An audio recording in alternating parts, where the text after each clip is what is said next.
മോദി ഗ്യാരണ്ടിയിൽ വീണ്ടും ഒരു ഗംഭീര പ്രഖ്യാപനമാണ് കേന്ദ്രം നടത്തിയിരിക്കുന്നത്. കരിമ്പിന്റെ താങ്ങുവില വർദ്ധിപ്പിച്ചിരിക്കുകയാണ് കേന്ദ്ര സർക്കാർ. 2024-25 സാമ്പത്തിക വർഷത്തിൽ കരിമ്പ് വില 8% വർദ്ധിപ്പിച്ചതായാണ് സർക്കാർ പ്രഖ്യാപിച്ചിരിക്കുന്നത്. ഒക്ടോബർ മാസം മുതൽ ഈ വർധനവ് പ്രാബല്യത്തിൽ വരും. ഇതാകട്ടെ, കരിമ്പ് വില ഇപ്പോൾ ക്വിന്റലിന് 315 രൂപയിൽ നിന്ന് 340 രൂപയായി ഉയരും. കരിമ്പിന് ക്വിന്റലിന് 25 രൂപയാണ് കൂട്ടിയിരിക്കുന്നത്. കേന്ദ്രമന്ത്രി അനുരാഗ് ഠാക്കൂറാണ് കരിമ്പ് വില വർധനവ് സംബന്ധിച്ച പ്രഖ്യാപനം നടത്തിയിരിക്കുന്നത്. സർക്കാർ കർഷകരെയും കൃഷിയെയും ക്ഷേമത്തിനായാണ് പ്രവർത്തിക്കുന്നതെന്ന് മന്ത്രിസഭാ യോഗത്തിനു ശേഷം നടത്തിയ വാർത്താ സമ്മേളനത്തിൽ അദ്ദേഹം പറഞ്ഞു. കരിമ്പ് കർഷകർക്ക് ന്യായയുക്തമായ വില ഉറപ്പുവരുത്തുന്നതിന് വേണ്ടി 2024 ഒക്ടോബർ 1 മുതൽ 2025 സെപ്റ്റംബർ 30 വരെയുള്ള കാലയളവിൽ, അതായത് വരാനിരിക്കുന്ന കരിമ്പ് സീസണിൽ വില നിശ്ചയിക്കാനാണ് തീരുമാനിച്ചിരിക്കുന്നതെന്നും അദ്ദേഹം കൂട്ടിച്ചേർത്തു.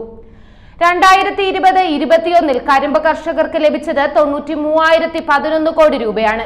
2021-22 കരിമ്പ് കർഷകർക്ക് ലഭിച്ചത് 1.28 ലക്ഷം കോടി രൂപയാണ്.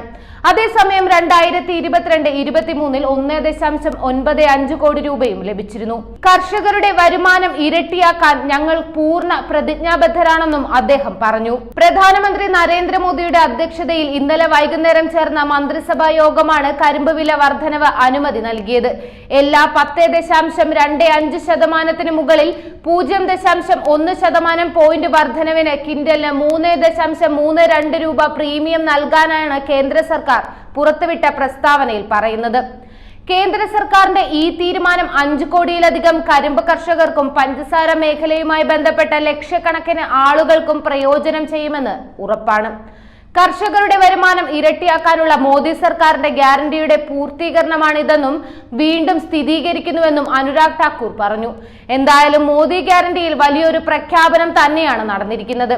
ഇനി എന്തു പറഞ്ഞാകും സമരക്കാര് മുന്നോട്ട് പോകുക എന്നുള്ളതാകാണ് കാത്തിരുന്നറിയേണ്ടത്. എന്തായാലും കേന്ദ്രത്തിന്റെ ഈ പ്രഖ്യാപനം ഏതായാലും കർഷകർക്ക് വലിയൊരു ആശ്വാസം തന്നെയാണെന്നതിൽ ഒരു സംശയവുമില്ല. കൂടുതൽ വാർത്തകൾ അറിയുവാനായി ഈ ചാനൽ സബ്സ്ക്രൈബ് ചെയ്ത് ഫോളോ ചെയ്യുക.